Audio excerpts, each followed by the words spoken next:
Hey everyone, and welcome back to yet another exciting episode of the BIO podcast, where art, faith, creativity, and everything in between collide, and it makes like one big, giant, beautiful mess.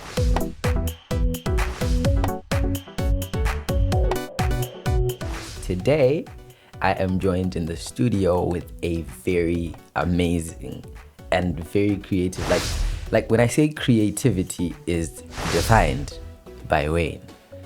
You know what? You understand. Wayne, thank you so much for joining us. I didn't know that I define creativity. Oh, you do. Yeah, but thank you. Answer Rambang, I'll take my flowers. You So, hi guys, Wayne here. I'm with the creative Alessandro. Yeah, for another BIO episode. So Yes. So, just in case you're wondering, the last time I introduced myself as Rasta. Today, I don't. I have like a little afro under the hat here. Just for context, it's still the same guy, still the same Hartley. Yeah, but so excited to be back. We're gonna kick off with something a little different. So we always do some icebreakers. When Rona is here, she likes to make fun of me. But since it's just us, I'm going to be making fun of you, right? Yo. So Okay. I hope you allow me. Okay. In any case, we're going to be doing rhyme time. So what we're going to do is we're going to pick a word, right? And then we're going to go back and forth and do like short rhymes. Just like Okay. bar for bar. Just so I can prove the creativity that I've been hyping you about. Is that okay? Is that okay? Yeah, let's start. Okay, awesome. So, someone said, "How's it going?" And you said the dudes are frozen. So we're gonna go with frozen, right? So frozen is the word. You're gonna start. Do you wanna start? I know you start. You can do the honest one. I asked Wayne how he was doing. He said the deals are frozen. No, I've run out of things to say. Okay. So the deals are frozen. Yeah, but I'm still chosen. Ooh, Okay, that's good. yeah. That's good. That's good. I keep my Bible closed for the days that I feel broken. I keep my Bible as a sign of a token. Ooh.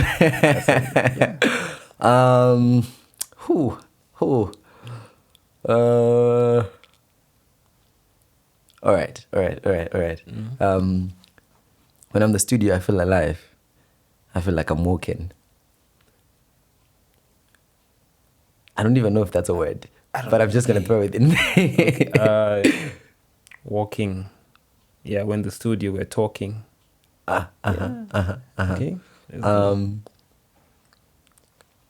Still trying to prove that Wayne is good at this rhyming.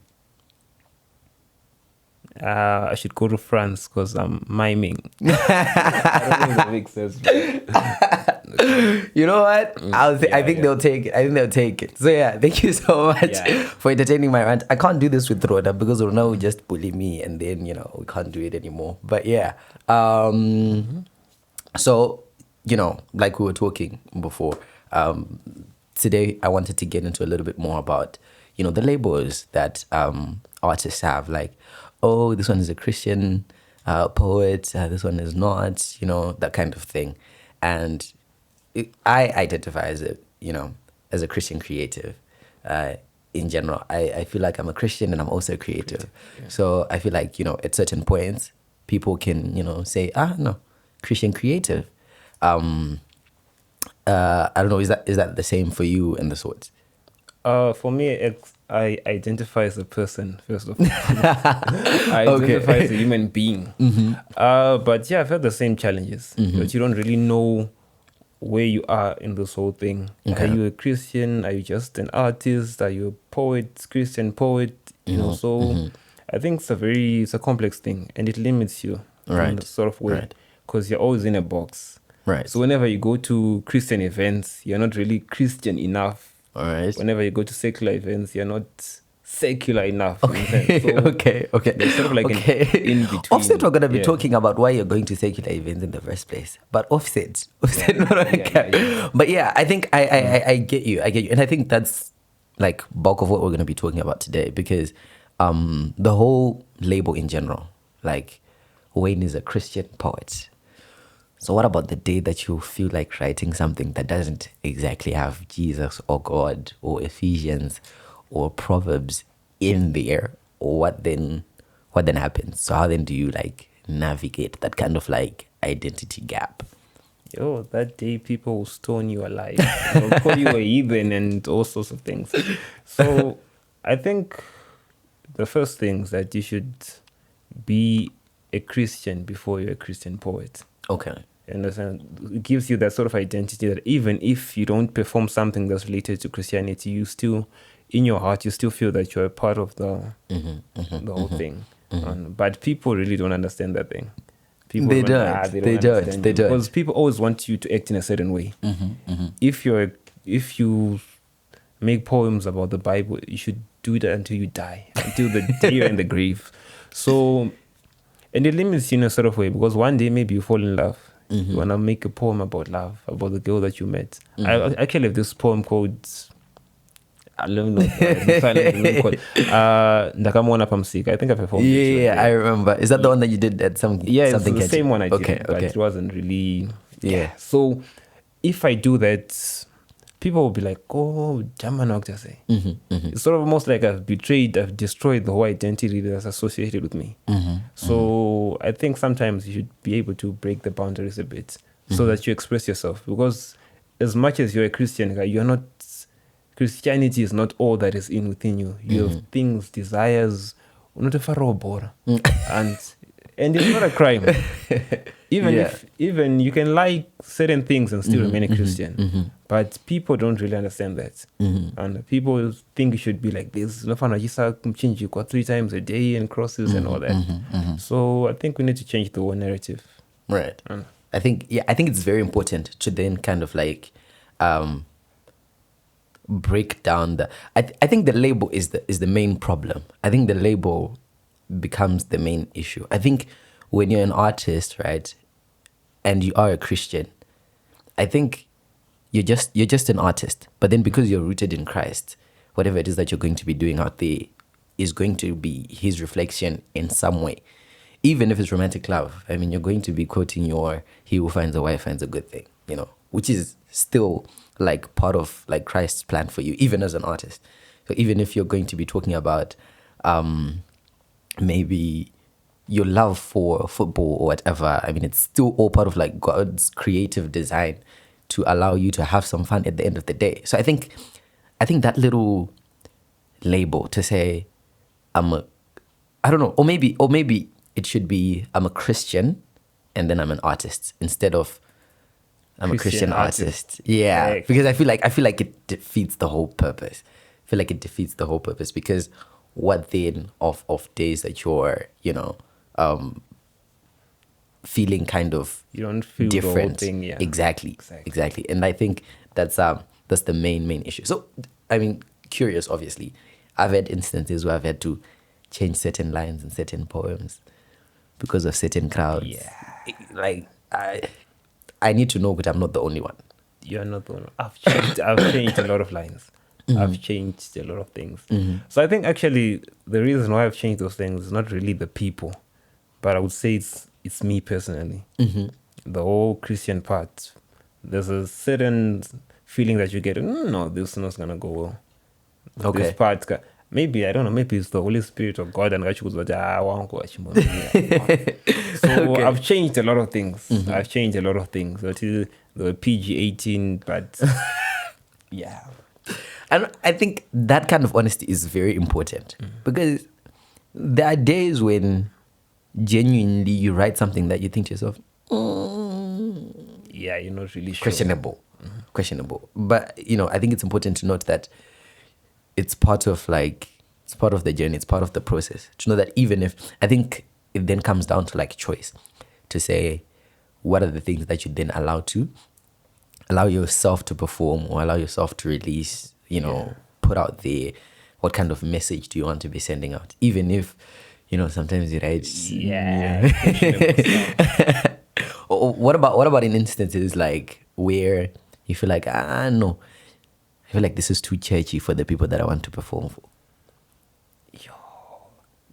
Actually, I've never had that problem, really. Really? No, never. Wow. Never. Because I try to balance it out, but if something is really resonating with me, I have to say it.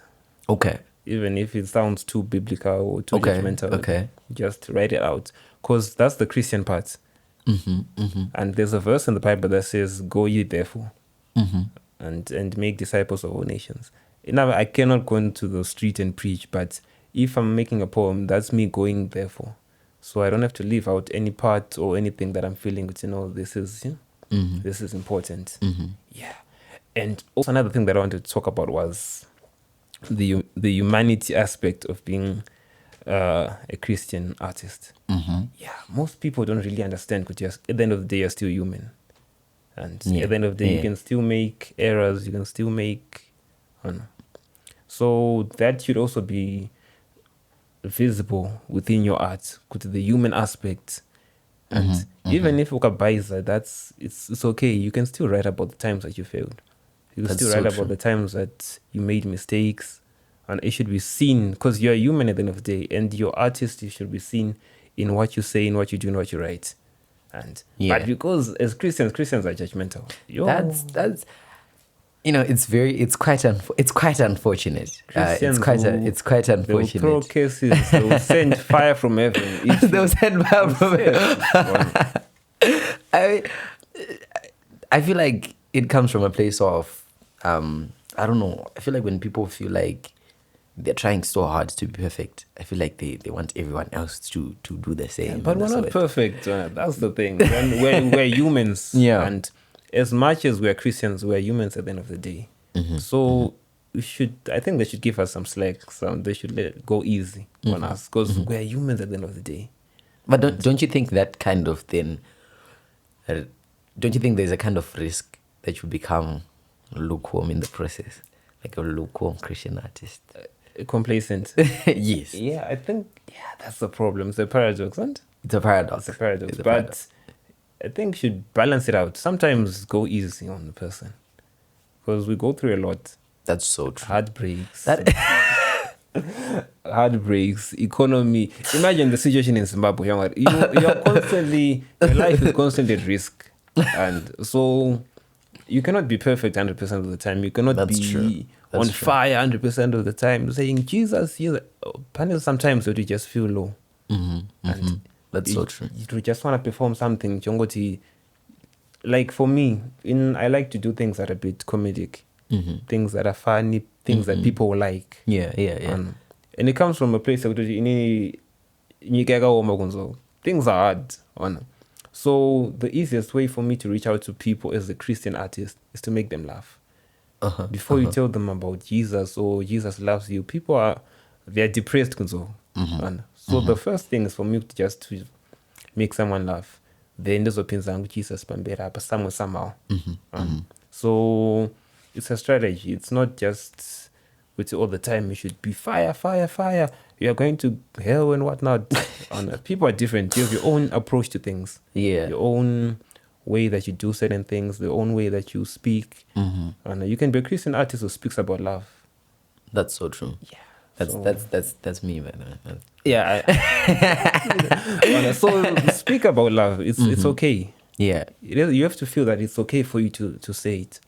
And it's not evil to say, I fell in love. It's not easy to say you should love each other or whatnot. Yeah.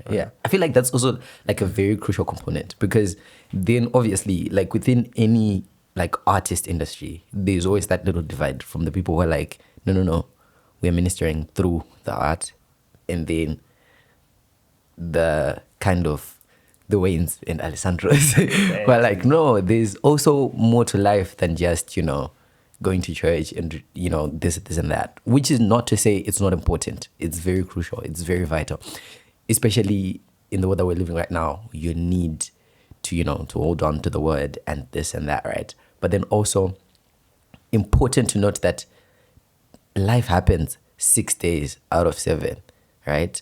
And you're carrying yourself in the best possible way that you can as a representative of Christ, right? But you go to church on Sunday, but then Monday through to Friday you're at work. Maybe Saturday you're performing, urumkombi for 2 to 3 hours, Yeah. every day, and there's all those things. So even if life in general is just happening, so even as a creative, when you're writing and you're writing about life, you're not always writing about, oh, this is what I heard at church. You're also writing about the person that you were sitting with, Your Mukombi. experiences, Yeah, you're also sitting about, you're also talking about the person that you met at work that impacted you in some form of way or capacity. So I think it's very important to know that nuance. Kaka gepika go to say, guys, Yeah. that kind of thing. So yeah, I completely hear you. I completely understand. Sakateta say, should we abolish the labels? Yo, that's difficult. That's difficult. I think labels are needed at the end of the day, so that you identify. It's like you're in the kitchen and you don't know if this is sugar or salt. There should be a label you should see. There's a funny experience. I have to confess this on TV. So what happened was a couple of years back, I was home alone with my sister. So that time, okay, so pane hoof, pane flour. The containers all look the same. I don't know if to say I don't have to say anything else. Okay. Yeah, I think you get So labels are important. Yeah, so labels are important. So labels are very important so that you don't end up using Uber as flour or vice versa. But okay. I don't think, since we have the labels, I don't think you should really limit the uses. Okay. And that was discovered. Flour into because but yeah. But then there's obvious. I'm not gonna mention the name, but there's a very particular great artist, right? I think he's a great artist. Started off singing about general stuff, life and whatever. Yeah. And then went on to say, oh, now I'm doing gospel. Did it for a while, and then was like, you know what? Maybe gospel is not. It's not working for me. Yeah. And then went back. That kind of transition, there was a reasonable amount of backlash, a considerable amount of backlash from people saying, what happened, that sort of thing. And not like a kind version of what happened. Like a very aggressive,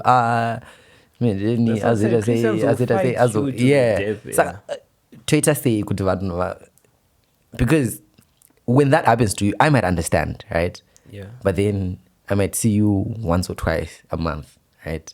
What about all the times in between when you have to explain constantly to other people, I discovered is. Yeah, I think it goes back to treating people as humans, especially artists. Because people put them on a pedestal. I'm so happy, you're supposed to be perfect, but you're human. You face some situations and setbacks. And even in the Bible, Peter, he went back. I don't deny God. I don't know this Jesus. So it happens to people. So you just have to be understanding. He's a Christian artist, but he's also a person. Yeah. Underneath all of that, there's still Wayne. Yeah. I also need support as well. Even if I'm on stage and I preach and sing, I also need help in certain areas. So goes back to what I was saying. Are you a Christian or are you an artist? All right. And so people, or are you a Christian who is an artist? Yeah, exactly. So I think the way that the audience sees it, they see an artist who is a Christian, or maybe I don't know, the way that they idolize these people, the way that they create a sort of image which is supposed to be invincible, perfect all the time. But we're humans at the end of the day, and we face challenges. I don't want to lie. I don't know about my setbacks. My setbacks. I want to confess this on TV. Yesterday I did not pray. I slept. Yeah. It happens sometimes. Yeah. But it's just about rising to the occasion, going back to your roots, and staying grounded in the fact that you're a Christian. At the end of the day, you have to remain a Christian. It's not just you're a Christian today until forevermore. Sometimes down, up. But when it's all said and done, you should really stand up for what you represent, and that's yeah. I think in the earlier episodes we talked about your why, and very wise words from Rona, by the way. I was impressed. I was like, wow, wisdom. wisdom. And Rona she said the something. wise, yeah. Yes, Rona the she said something along the lines of, you need to know your why so that you manage that kind of like fluctuation in expectation. Even when you're falling down, even when you're doing your poetry, you need to then identify your why, which is not necessarily to say you need to be, if you're saying, I'm going to be performing because I feel that God has placed a certain level of creativity in me that I need to share with the world, right? Or I am a creative and I'm going to use this as a tool to minister. You need to know and remember your why. And our why always has to come back to God and Christ and, the purpose that he has for us. We just not to say, not Wayne can't exactly go out there and preach, but maybe I can, right? Mm-hmm. But I need Wayne to introduce people to me in some way because maybe I'm the aggressive fire from heaven, kind of person, right? Mm-hmm. But then Wayne is the one that comes in with the jokes and lures people to the conversation. And then when we're there and we're laughing, then we can introduce, the message and the good news, in that kind of way. So yeah, I was mind blown. I was like, yeah, the why part is important. Mm-hmm. It's important. Because I remember when I started, I didn't have a why. Mm-hmm. The main reason why I did it was just because I liked it. And doing something just because you like it is not enough of a reason. It's not enough. It's not convincing. It's not enough. Yeah. So through time and through experiences, I found my why. That's why I still do it, even though sometimes things get hard, you get busy and stuff, but the why remains important. The why remains important. And also the what is important as well. Yeah. So why are you doing it and what are you doing? Exactly. So you need to have motivation and you need to have content. What are you doing? In what way, in what shape, in what form? Yeah, so it's important. Which is then the what then brings about the balance that we were talking about. Christian artist, Christian who is an artist. Exactly. I think this issue into Diana Einstein, because I don't think even he could figure it out. I think honestly it's one of those things that you get to a certain point and you're like, you know what? It's fine. I don't think there is a strictly right or wrong way to do this. Yeah. I think we need to be able to accommodate the various parts that come with it, to say that my poems are about love. Fortunately or unfortunately, I mean, whatever. Yeah. But then at the core, I'm doing it because I feel like the ultimate representation of Christ and the ultimate image of God is love. Love for us, love for each other, love for other people, etc., etc. I feel like that's my drive and that is the kind of message that I want to be pushing out there. So it might not exactly come and say, in the poem, I say, for God so loved the world. But maybe that's the idea that I'm still trying to portray and that kind of thing. So, it's always like a little bit of both, I guess. Yeah, but I think you just have to, as an individual, you just have to find your own way, your own formula. Who are you and what are you? What comes first? Because there are 8 billion people in the world. We cannot use the same formula for everyone. That's so true. We cannot make everyone a Christian artist. That is. You understand? That would be a lot of Christian artists. Exactly. That would be a lot of gospel singers out in the world. And sometimes you need someone to sing about, you're gonna be okay. Sometimes you need someone to sing a song that you're gonna play on your wedding. Exactly. Stuff like that. We need the. I was gonna say a name, but not. But we need those guys. Yeah, we really do. It reminds me of, I was reading the scripture. Let me go. I haven't done a memory verse in so long. Let me find the exact words. But the context was the story of Daniel, right, and how they're in Babylon and they're surrounded by people who don't exactly share the same faith that they have, right? So this is Daniel 1, verses 19 through 20. And it says, the king talked with them, and he found none equal to Daniel. Hananiah, Mishael, I don't know, and Azariah. These names, we need to talk about these names. We need to find like a way to, like, I don't know. We need to talk about the names. So they entered the king's service in every matter of wisdom and understanding about which the king questioned them. He found them 10 times better than all the magicians and enchanters in his whole kingdom. So this is Daniel in a different setup, in a quote unquote secular setup, right? Environment, yeah. And even if the king is just seeking like general counsel, they're still 10 times better than everyone else. So even when you're making people laugh, 10 times better. Yeah, 10 times better, simply because you're representing. Yeah, so our verse of the day is coming from Daniel. So be like Daniel, guys. Yes. So I think very, very crucial to know that if your source, your inspiration, your why, right? Even if it's not going to necessarily make you look like a Christian poet. Although I will try it. I feel like one of these days, I'm going to try a poem solely for ministering. When I do, chance one it.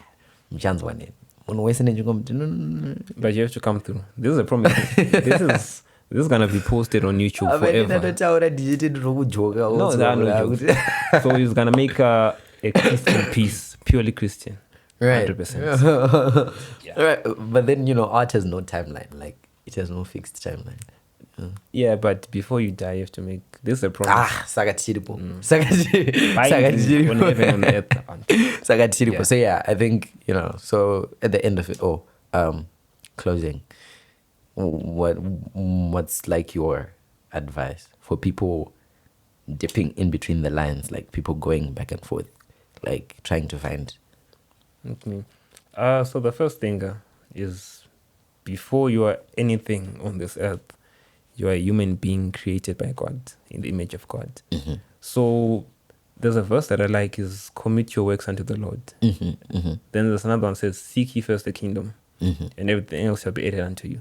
So before you're an artist, before we talk about the whole Christian artist or secular artist thing, please make sure that you have a relationship with God. Seek ye first the kingdom of God. I think if everyone does that, there wouldn't be a need to say Christian artist. You would just be an artist. You should just be an artist who has a relationship with God. I think that's more than enough, because if you have a relationship with God, everything else just comes naturally. The whole preaching thing, it just comes naturally. The whole having to filter out words to, make things censored, those things just happen on their own. Even to make poems about love, those are just natural things, because love comes from God. God is love. So first things first, just be a person with a relationship with God. Right. Know your God, know your creator. And also another verse, there's this verse that I like. It's one of those verses that would see, if I'm ever going in the wrong direction, it brings me back. Yeah. Don't be in the wrong direction. Wrong 10, Chacha, wrong 10. 1, 2, 3, 4, 5, 6, or 6 movies. But this verse reminds me that at the end of the day, go back to God. It says, remember the Lord your creator in the days of your youth. Ooh, that's a good one. That's a good one. Yeah, that's a really good one. Youth, ndinashofara ndimu dzangu ndanasaona ndakura ndi manje ndakuluka old manje zvinhu zvacho. But yeah, I think it's wow, that's a very powerful piece of scripture. I think you have to remember. I think it keeps you grounded. Yeah, exactly. You always remember, even if you're going to be sharing a message that's not strictly a psalm like David, even if it's something else, it's going to be grounded and rooted in motivation and inspiration by God. I think that's a beautiful way to sum it up. I wouldn't take anything away from it. In fact, we might as well cut the episode, because because I feel like you've like summed it up perfectly. So let's not be scared of the label, I guess. Yeah. Let's not don't be let scared the of label control you. At the same time. Exactly. Beautiful. So all of you out there, Christian artists, art lovers, everyone in between. Hanzina Wayne. This is me, by the way. Hanzina Wayne were people before we are artists. We have vast experiences that that we go through, and we're still supposed to share these with you. at the end of the day, art is about expression of life and whatever, right, that is inside of you. And he also said, if you're a Christian artist, the idea is to start by having Christ inside of you. And then whatever is going to come out of you is going to be a reflection of Christ.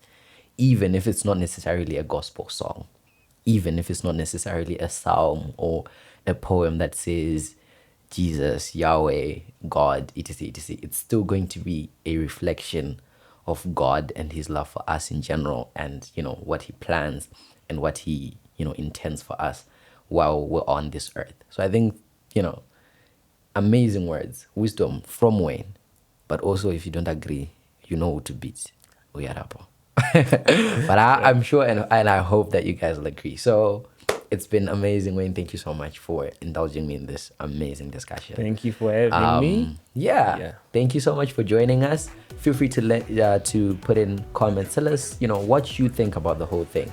Let us know what you want us to talk about in the coming episodes, and if you have a suggestion for who you want on the podcast, you tell me, and then I'll get them for you. So yeah, this has been Wayne and Hartley.